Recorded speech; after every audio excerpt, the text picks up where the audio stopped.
Ia să vezi, să vezi faza aici. Deci ăla e pe scooter.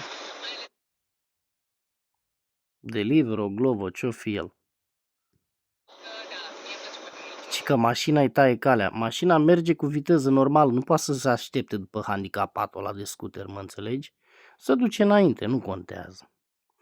Scooterul merge încet ca și o bicicletă. Și apoi, bineînțeles că se întâmplă ceva în față. Uite, eu văd, chiar și acum pot să anticipez că nu-s maimuță, bă, în pana mea, în creier, nu-s dobitoc. Deci iese vita aia din parcare fără să dea voie la ăștia să treacă, știi? Și... înțelegi? E o altă vită, deci vita iese din parcare pentru că are un autobuz în față. E o altă vită acolo care s-a oprit ca să-i dea la vita asta voie să iasă, înțelegi? Și atunci duba albă trebuie să oprească, să facă o frânare de urgență.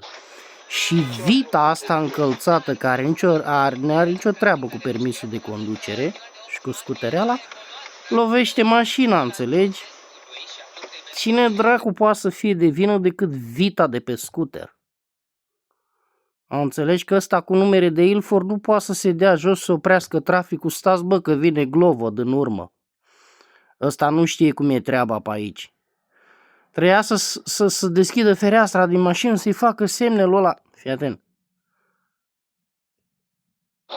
Hop. Bă, mata. Așa. Stai un pic, să vezi cui să-i facă semne. Să-i facă semne lui... Hop. Lui ăla, vezi? Cu Skoda aia neagră sau ce-o fi aia. Bă, stai, nu te băga, că trebuie să oprești și vine bă ăsta și mă lovește din urmă, știi? Adică e absurd, înțelegi? Uite, ce ai făcut, bă, dobitocule, zise omul normal din mașină.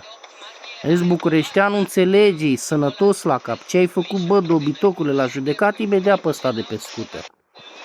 Da, am retars pe aici, frate, am retars pe aici prin comentarii, bă. Uite, e lume normală, zice, nici n-am mai pus frâna cum trebuie scuteristul. A încercat frâna de Fred și Barney. I-a luat vreo 3 luni. Eu aș lua permisul ăla cu barca aia albă pe vreo 3 luni. Când faci manevra trebuie să te asiguri că nu stânjenești. Marș, mă, dracu, bă, dobitoace încălțat. A făcut ăla manevră când șoseaua e goală. El deja se încadrase pe banda din stânga. Ăsta cu mașina albă, ce-o fi ea, nu știu ce marcă e, că nu sunt șofer. Da, asta era ideea. Mașina albă deja se încadrase, dar a făcut o frânare de urgență, mare rahat. Și lumea îl ceartă pe boul ăsta, vezi? Lumea care sunt și eu, pari idiot de-a drept, ori te prefaci să comenteze lumea la tine, să ieși tu un pic din anonimat. Adică să iasă în evidență, știi? Chiar te prefaci că nu vezi, mașina albă a trebuit să frânezi de urgență, n-are nimic de a face cu șicanarea în trafic. Retardul de pe scooter ar fi trebuit să anticipeze situația. Ce zice lumea, ai permis de conducere? Du-te și predă-l. Da.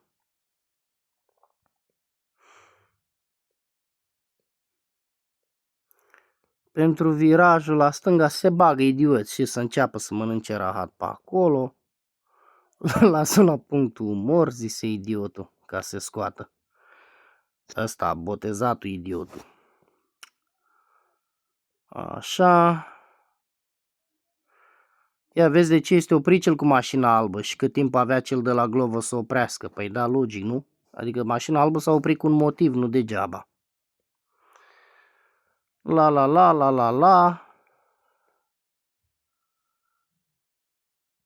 Corect. În fața dubiței era unul care mergea pe 5 benzi, trebuia să intre în el. Păi da. Așa cum Dubița a păstrat distanța, de fapt, cum Dubița a oprit ca să nu intre în boul ăla, așa și scuteristul trebuia să oprească. Ce atâta turavura, frate? Ce atâta e?